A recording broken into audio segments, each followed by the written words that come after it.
अस्सलाम वालेकुम दोस्तों, आप देख रहे हैं लोकल स्ट्रीट। दोस्तों, जैसा कि आप सब जानते हैं कि मेरे पास तुम हो ड्रामा आजकल अपनी मकबूलियत पर है, जो कि ना सिर्फ पाकिस्तान बल्कि पूरी दुनिया भर में देखा जा रहा है। दोस्तों, आशिकी 2 की मशहूर राइटर शगुफ्ता अंसारी का ये इल्ज़ाम है कि ये कहानी उन्होंने आज से कुछ साल पहले हुमायूं सईद को सुनाई थी और हुमायूं सईद ने उसी कहानी को ड्रामे में बदल दिया है।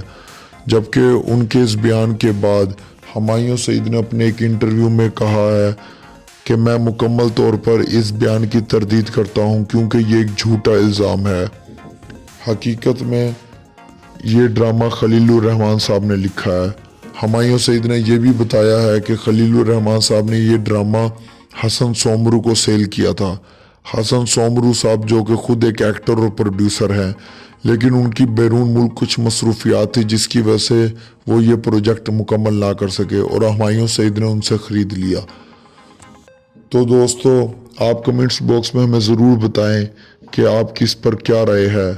क्या ये इंडिया के बेबुनियाद इल्ज़ाम है? क्या ये झूठा इल्ज़ाम है? क्योंकि हम सब जानते हैं कि इसका असर राइटर खलीलुर रहमान ही है।